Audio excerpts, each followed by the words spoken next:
Tampilan RPP yang digunakan pada ujian PPLSDR materi sistem peredaran darah, lampiran soal post-test,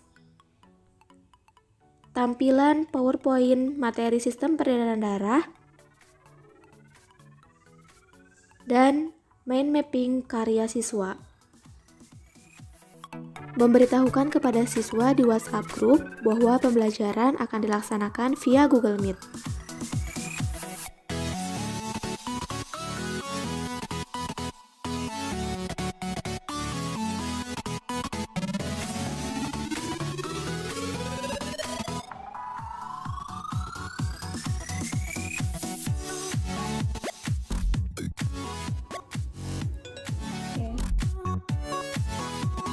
Bismillahirrahmanirrahim. Assalamualaikum warahmatullahi wabarakatuh.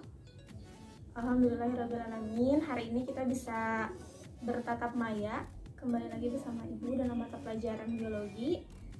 Gimana kabarnya? Alhamdulillah sehat. Minggu lalu kita sudah belajar tentang apa? Ada yang masih ingat? Minggu lalu kita sudah belajar tentang sistem gerak. Ibu habisin dulu ya. Imas Cupartika hadir tidak? Imas kemana? Siti Nur Halim simulasi. Siti Nur Halimah. Nah, sekarang coba kalian perhatikan gambar yang ada dalam layar. Apakah sudah terlihat? Gambar apa itu? Itu adalah gambar orang yang sedang melakukan transfusi darah. Biasanya transfusi darah ini dilakukan kepada orang yang membutuhkan darah ya. Saat melakukan transfusi darah harus memperhatikan syarat-syarat tertentu. Seorang pendonor atau resipien itu harus memiliki golongan darah yang sesuai untuk menghindari penggumpalan darah di tubuh resipien. Nah, dari gambar ini ada yang bisa menyimpulkan bahwa hari ini kita akan belajar materi apa? Oke, ada yang tahu? Ya, hari ini kita akan belajar sistem peredaran darah.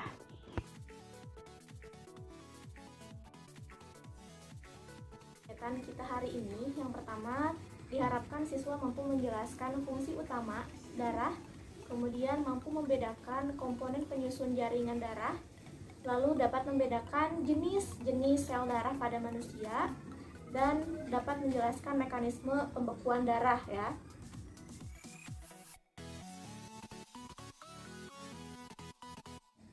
Sistem peredaran darah ini disebut juga sistem sirkulasi. Ini ada yang masuk ya. Sistem sirkulasi ini disebut sistem transportasi. Kemudian kardio ya, kardiovaskuler. Kardio itu artinya jantung, vaskuler itu artinya pembuluh darah. Jadi sistem sirkulasi ini disebut juga sistem kardiovaskuler. Yakni suatu sistem organ ya, sama seperti bahasan kita minggu lalu tentang sistem rangka. Kali ini kita belajar sistem organ mengenai sistem peredaran darah. Jadi fungsinya itu untuk mengedarkan atau memindahkan zat-zat yang dibutuhkan tubuh ini ke dalam sel-sel. Nah, sistem sirkulasi ini ada 3 komponen yang menyusunnya. Yang pertama ada darah, kemudian ada jantung, dan pembuluh darah. Nah, ada yang tahu fungsi darah dalam tubuh kita itu untuk apa? Ada yang tahu? Ya, jadi darah dalam tubuh kita itu memiliki fungsi utama. Yang pertama itu untuk sebagai alat transportasi ya, atau untuk memindahkan atau mengedarkan sel-sel yang dibutuhkan tubuh atas atau bagian bawah, pokoknya ke seluruh bagian tubuh. Kemudian sebagai pertahanan terhadap serangan hama. Ada yang tahu ini sel darah yang berfungsi untuk menjaga pertahanan dari penyakit. Ada yang masih ingat? Ya, tepatnya sel darah putih ya, atau leukosit. Nah, fungsi yang ketiga itu untuk mengatur suhu tubuh agar suhu dalam tubuh kita itu tidak terlalu panas atau tidak terlalu dingin, maka darah itu berfungsi untuk mengatur kestabilan suhu dalam tubuh kita ya. Apakah terlihat di situ ada seperti gambar tabung? Terlihat? Itu namanya alat sentrifugal ya, atau alat sentrifugasi. Jadi jika darah kita dimasukkan ke dalam alat tersebut, kan kalau kita lihat dengan mata telanjang kita tuh darah warnanya merah ya, warnanya merah. Nah kan, tetapi jika menggunakan alat tersebut, ternyata komponen yang menyusun darah itu tidak hanya zat yang berwarna merah saja. Ada plasma darah ya di situ, warnanya kuning. Bisa terlihat? Nah, plasma darah ini komponen penyusun utama dalam darah. Jadi ada 55% komponen penyusun darah itu adalah plasma.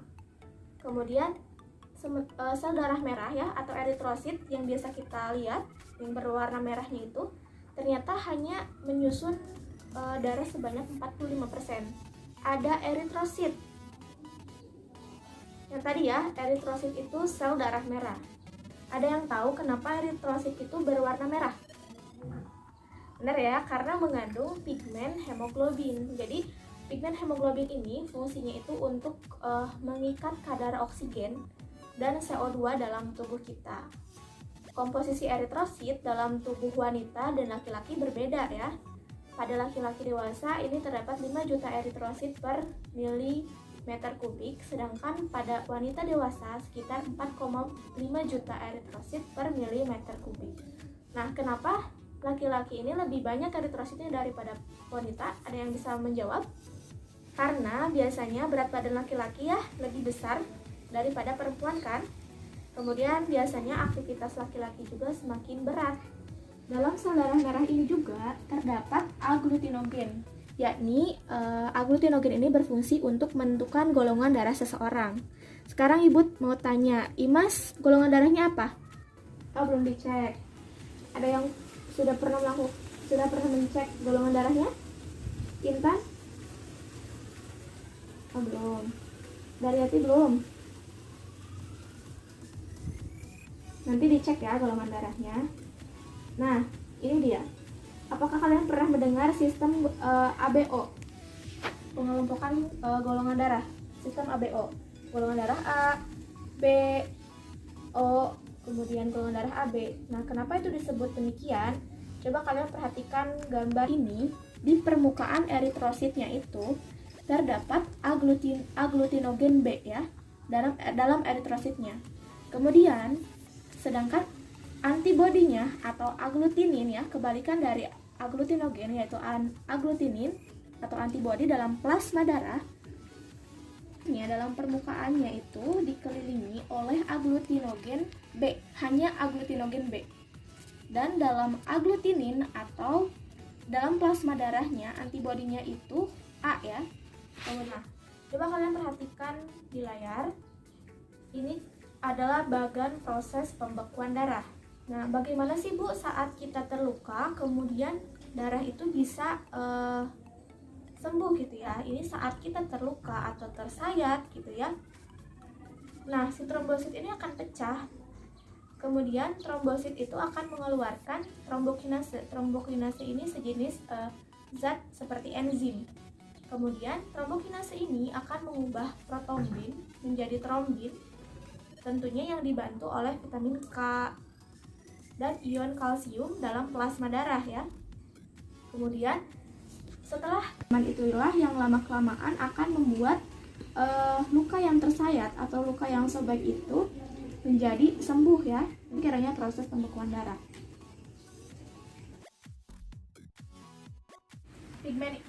Pigmen itu warna, itu jenis warnanya. Jadi pigmen yang hemoglobin itu yang menyusun eritrosit kan.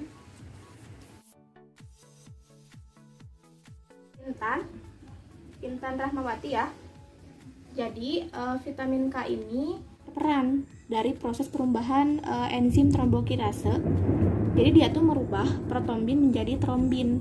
Jadi fungsi vitamin K ini itu sebagai nutrisi yang diperlukan tubuh dalam proses pembekuan darah. Karena kan tiap vitamin ini memiliki fungsi yang berbeda ya. Contohnya vitamin A itu untuk misalnya membantu penglihatan lebih jelas, untuk melembutkan kulit.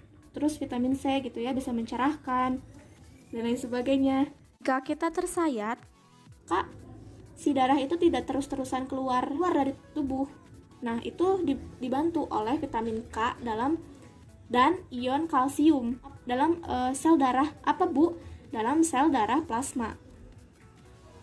Nah, apakah sudah terjawab? Oke, tambahan lagi.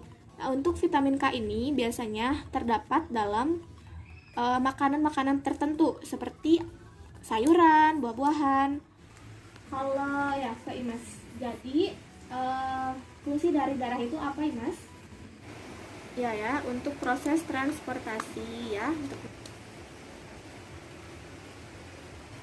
Ya, itu ya, untuk memompa darah ke seluruh tubuh. Siti hadir, Siti Halimah ada. Ibu mau nanya, pembuluh darah itu fungsinya untuk apa? Ya, betul ya, mengedarkan darah ke seluruh tubuh.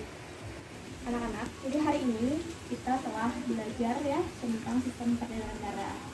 Ternyata, Masya Allah ya, sistem dalam tubuh kita ini sangat tersusun dengan sistematis dan kompleks. Kita harus saling bersyukur ya kepada Allah karena kita diberi kenikmatan untuk hidup di dunia ini ya. Kita bisa bernafas, kita bisa melakukan aktivitas gitu ya. Kita harus sering-sering untuk bersyukur kepada Allah, menjalankan segala perintahnya dan menjauhi larangannya. Jadi untuk sistem peredaran darah ini pertama sebagai proses transportasi, menjaga suhu tubuh dan melindungi tubuh kita dari serangan organisme asing ya yang masuk. Nah, yang kedua kita sudah membahas tentang komponen peredaran darah. Ada jantung ya, ada darah itu sendiri, kemudian ada pembuluh darah, macam-macam pembuluh darah gitu ya. Kemudian ada jenis sel darah, ada eritrosit, sel darah merah, ada leukosit, sel darah putih, ada trombosit atau keping darah, dan yang terakhir kita sudah membahas mengenai mekanisme pembekuan darah. Bagaimana darah bisa membeku, bagaimana luka bagaimana tubuh kita saat terkena luka, terkena sayatan itu bisa sembuh atau bisa kembali ke bentuk semula. Itu karena adanya peristiwa atau proses pembekuan darah. Untuk pertemuan virtual kali ini mungkin dicukupkan sekian. Mohon maaf bila Ibu banyak kekurangan dalam menyampaikan materi atau ada tutur kata yang tidak sesuai, mohon dimaafkan. Dimaafkan tidak? Oke. Berhubung karena ini pertemuan terakhir dengan Ibu yang sebelumnya dari bulan Oktober ya. Dari bulan Oktober, Ibu diberi kesempatan pengalaman mengajar bersama kalian semua. Ibu sangat bersyukur. Kemudian Ibu mengucapkan terima kasih terutama kepada kepala sekolah ya, kepada guru pamong dan staf. Tak lupa Ibu juga mengucapkan banyak terima kasih kepada kalian yang sudah bisa bekerja sama dengan Ibu dalam proses kegiatan mengajar secara daring. Sebenarnya Ibu ingin sekali bertemu kalian secara tatap muka langsung ya. Untuk terakhir kali ini Ibu akan mengirim post test ya, soal yang harus kalian isi. PG ya, tenang, PG hanya 15 nomor, insya Allah soalnya kalian bisa menjawab. Kemudian harus kalian mengirim post test dan mind map, dikirimkan boleh ke WhatsApp atau ke email Ibu. Jadi ada dua ya. Sebelum UAS ada tugas, yang pertama post test, yang kedua ada mind map. Untuk teman-teman yang belum join sekarang, mohon dikasih tahu ya tugas seperti apa. Nanti insya Allah Ibu akan share PPT-nya di WhatsApp grup. Kalau misalnya masih nanti kepikiran, oh Ibu aku baru kepikiran mau nanya ini, boleh ya langsung japri Ibu saja. Oke? Paham? Ya. Oke, jangan lupa kalian harus tetap semangat ya, harus tetap semangat belajar. Belajar itu bisa dari mana saja, kapan saja, tidak harus di sekolah ya, dari lingkungan, dari sumber belajar manapun, bisa dari internet ya, dari orang tua, dari siapa saja, asal itu baik dan bermanfaat, kalian bisa ambil ilmu pelajaran itu. Tetap semangat, jangan menyerah. Walaupun masih pembelajaran daring, kita tetap harus belajar ya. Dan jangan lupa tetap jaga kesehatan, lakukan physical distancing. Oke, sekian yang bisa Ibu sampaikan. Mohon maaf bila banyak sekali kekurangan. Wassalamualaikum warahmatullahi wabarakatuh.